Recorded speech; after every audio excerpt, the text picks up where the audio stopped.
In the summer of 1978, I interviewed a man who worked as an informer for the FBI during the 1960s. His name is Dothard Perry, also known as Ed Riggs, also known as Bill Perry, also known as Othello. How were you paid? The pay was always in cash. Cash, and you would sign a card. It would go like this. A rendezvous or a drop-off point would be picked out either by yourself or the agent. You would meet the agent there. Usually it would be in a vehicle. You get in the vehicle, he would hand you the money. He would tell you first to count the money. He would tell you the amount while you counted it. If the amount was there, he would then bring out a card. On that card would be for the week of such and such. In other words, the week was dated. So-and-so has been paid the amount of. Then you would sign the card, and then the agent would sign the card. The reason for this is that if all of a sudden the IRS became very interested about where you were getting all this extra money from, you could always tell them to go back to the Bureau, and the Bureau would have your cards on file. I see. Were there such things as bonuses? Oh, yes. What were they paid for? Bonuses were paid for, suppose while you were meeting with, or you were at a meeting with Bobby Seals, Chulai of the Red Army happened to come to the meeting too, which is something which would be a new development. That's bonus time. In other words, a hot piece of information. Hot piece, very hot piece.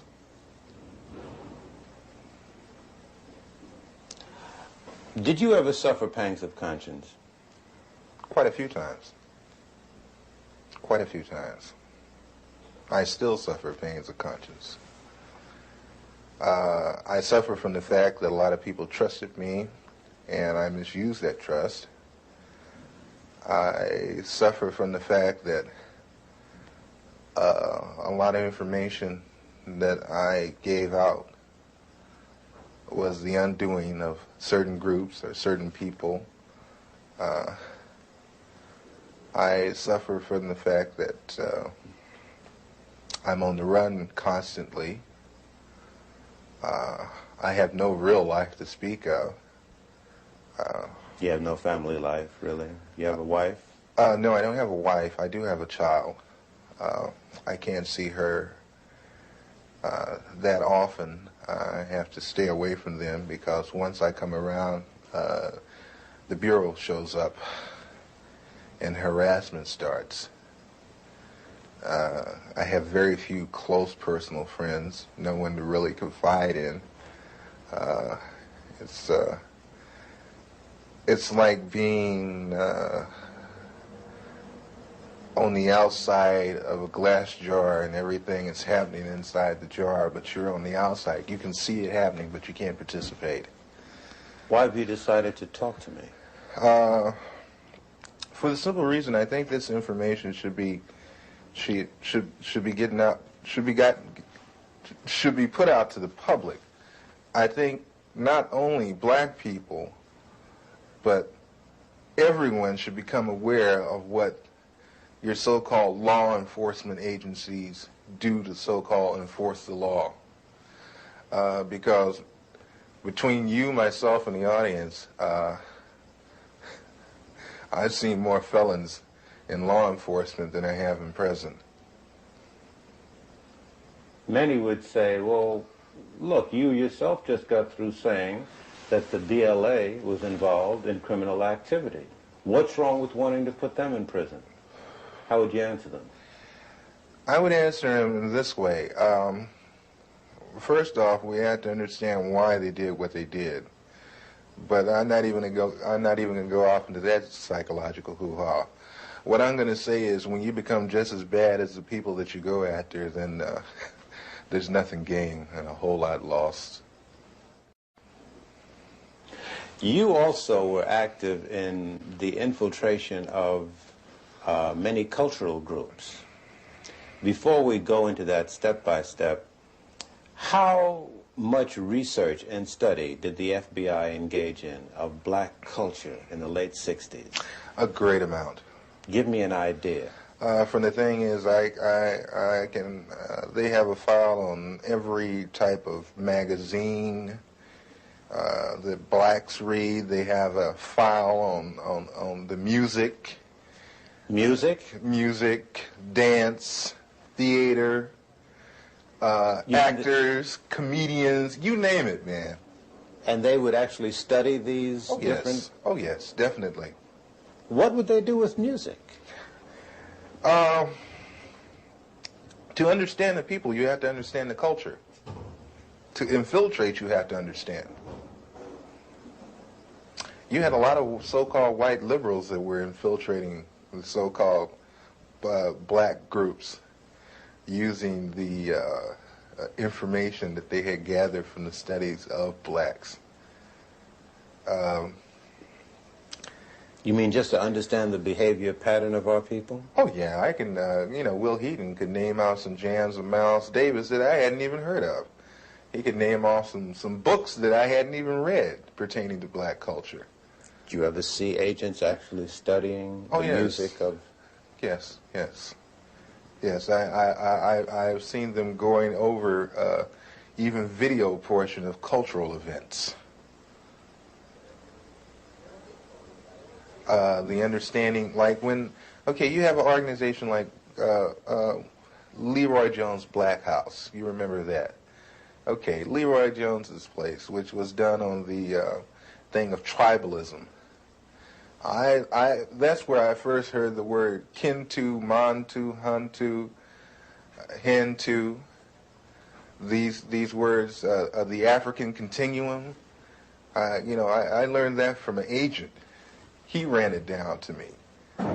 They make in-depth studies of the personalities of the people they're dealing with too, culturally. It always helps it's a thing of you can take their culture and use it against them. How large would you say an extensive collection on our culture would you say the FBI has? Would you rate it as large as a particular library, like the Schomburg Library in Harlem? Or... I would rate it better. And the fact is that they go into details that we probably would overlook. Will Heaton used to meet me in different places. Will Heaton, that was one of my supervising agents. There is a certain bar in the Los Angeles area where people into black cultural things met, and Will Heaton used to meet me there. And he would go into very long and tiring conversations with some very articulate brothers about culture, African culture, and Afro-American culture. Tell me about some of the cultural organizations that you infiltrated and what you did. PASLA, Mafunde, Watts Writers Workshop, which they had... The Watts Writers Workshop? Yes. Watts Writers Workshop, which was one of the oldest established black writers' workshop. That place was burned down. Yeah. The Bureau had it burnt down. How do you know that? I know because I participated. I did the arson. You burned down the Watts Writers? Yes. Why did they want it to go? At the time, funding had been cut to the workshop, had been cut out, but it looked like there was a possibility of a grant being given back to the workshop. And if there was no theater, there would be no grant. How did you do it? 2 cans of kerosene, Purex bottle, gasoline, and a flare, highway flare. Why didn't you use more sophisticated stuff? Oh, no. No. You're never overly sophisticated. It's too obvious. This way you make it look like, maybe somebody in the neighborhood that got kicked out of theater at one time got mad and came and burned the damn theater up, that kind of thing. But you were involved in this theater? I mean, didn't it get to you at all what you were... Hey, man, that got to me a great deal. I love that theater. I built the stage. You built the stage. Oh, yeah. When I got to the workshop, the stage that had been, the original stage that had been built needed an extension on it. The original part of the stage was in terrible condition. They had no lighting system. I put the lighting system in myself. I put the stage in myself. And that was a stage, man. And that was a theater. It's a nice theater. Who was the director of that workshop? Harry Dolan. Harry Dolan. Some very, very well-known artists supported that workshop, gave money to it. Some very well-known artists came out of the Watts Writers Workshop. You know, Glenn Tubman, Yaphet Kotto. Sidney Poitier used to come down there and give a class. Sammy Davis Jr. used to come down there all the time. Quincy Jones used to come there and give music classes. We had our own 8-track studio setup for sound. We had our own sound room there. Was part of your other activities and responsibilities to study the profiles of celebrities who were supportive of organizations? Definitely, and especially, like I said, psychological backgrounds, weaknesses and strengths. Did he have a weakness for blondes? Did he have a weakness for money? Did he snort cocaine? Did he smoke marijuana? They even get into, and that's one thing the Bureau loves, is their sexual background. They have files and files on different blacks, not only celebrities, but a lot of others, sexual activity. What would they do with this information? Oh, that's used as a weakness. So they would feed to these weaknesses? Yes. Did you see that happen? Oh, yes. Doc Holliday, who is one of the leaders of the BGF, Black Guerrilla Family, which is a prison gang in the California state prison system. Upon his release from prison, a certain sister made herself known to him at a nightclub, whereupon he moved in with her, and she picked up names, telephone numbers, information, you know, that kind of thing. That lasted for a good 3.5 months. Was this an unusual thing, or did this happen often? No, that happens all the time. Did you yourself get involved in doing that? Yes. Give me an example. There was a gentleman that was on trial in Los Angeles that belonged to the BLA that had been busted in a southern state for a bank robbery, but was brought with 2 other people to Los Angeles to stand trial for the machine gunning of a police officer in Los Angeles. I was supposed to worm my way into the affections of his sister, and whatever it took to get the information that I needed as far as what kind of defense they planned to use as to turn this information over to the federal prosecution. Did you do it? I got the information, and thank God I didn't have to go through with the actual thing of sexual activity.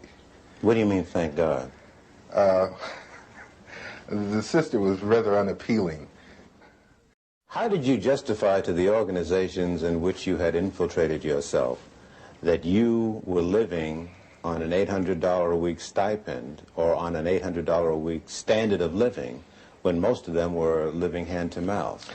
Well, hey, brother, you know, I'm hustling, you know. I mean, hey, man, you know, sell a little of this on the side, a little of that on the side. You know, I get over, you know, that kind of thing. In other words, ain't nobody's business but mine where I get the money. So, you know, everybody took it for granted that I was possibly doing a little dealing on the side. That kind of thing. Then also,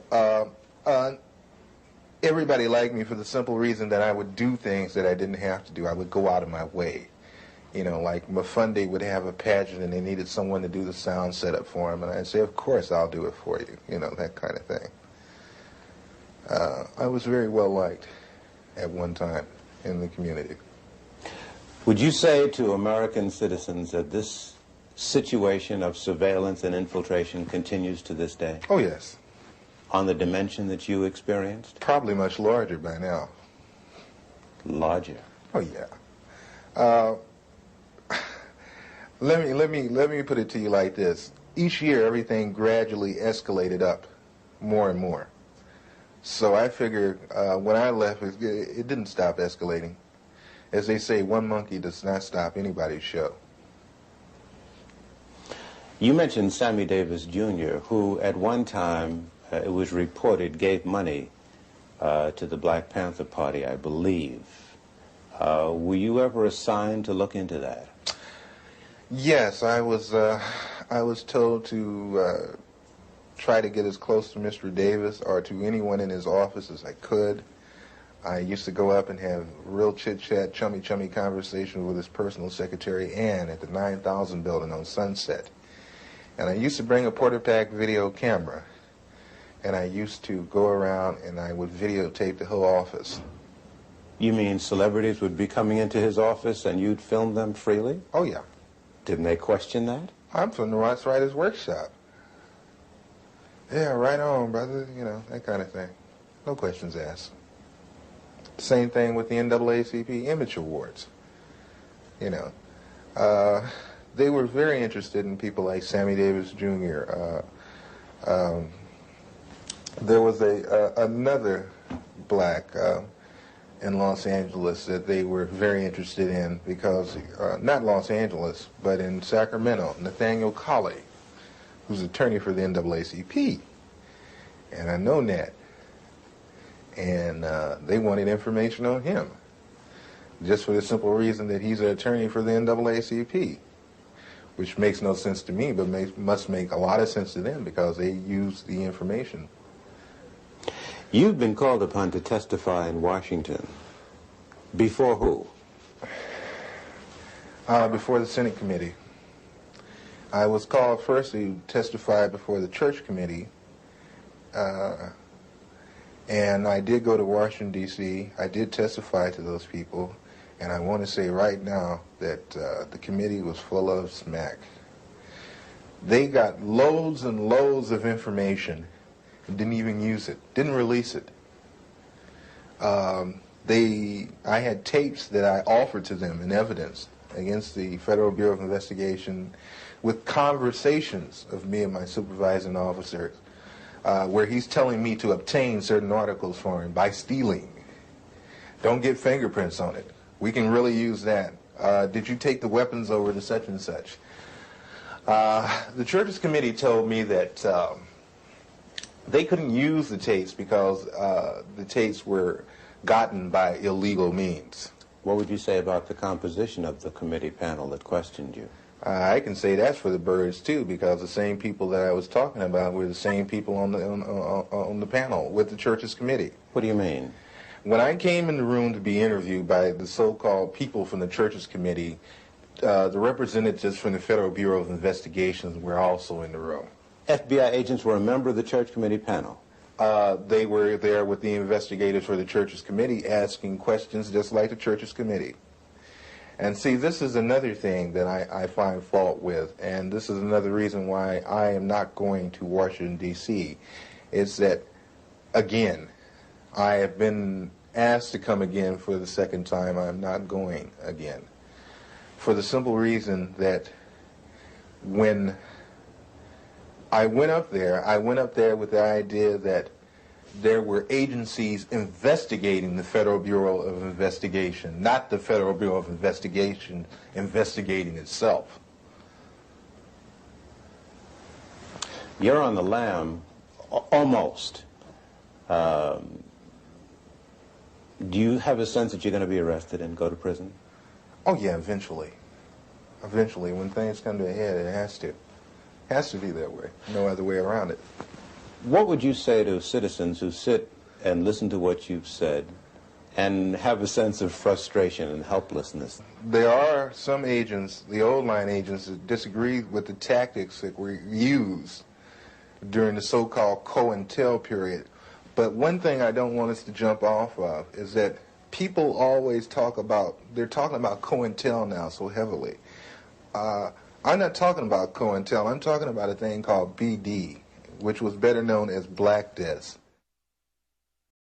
The Black Desk was set up for a simple thing of infiltrating black organizations and black groups, whatever. Where was this Black Desk, or were there a number of them? There were a number of Black Desks, but the head Black Desk was in Washington, D.C., controlled by Sullivan. And the... Was he black? No. Mm-hmm. And what was the function of the Black Desks all over the country? I guess there were dozens. The function of the Black Desk was to monitor activity, social unrest, revolutionary groups, cultural groups, and such in the black community. And feed it into this central desk. And it still exists? As far as I know, yes. We've seen a number of investigations into the assassination of Martin Luther King. We've seen an extended police trial of the assassination of Malcolm X. What you seem to say substantiates what many black people say out on the street, that government agents or agencies knew that these assassinations were brewing and either participated in them or allowed them to take place. It would behoove black people, it would behoove all people, really, to question so-called the cut and dry one lone assassin theory. The Bureau and other intelligence agencies are very good at conspiracies. They are very good at setting people up to be killed. They are very good at making innuendos so the person will be killed. City police don't know about it because they have policemen in there. They don't let black people form anything without some policemen in there. And while I was in the black Muslim movement, over the black Muslim movement, many of the police who were sent to infiltrate us, they're black, would tell me, say, look, I'm a cop, but I have to come. They would tell me. I knew the Muslim movement was full of police. So don't you think anything is going down that they don't know about. The only thing that goes down is what they want to go down. And what they don't want to go down, they don't let it go down.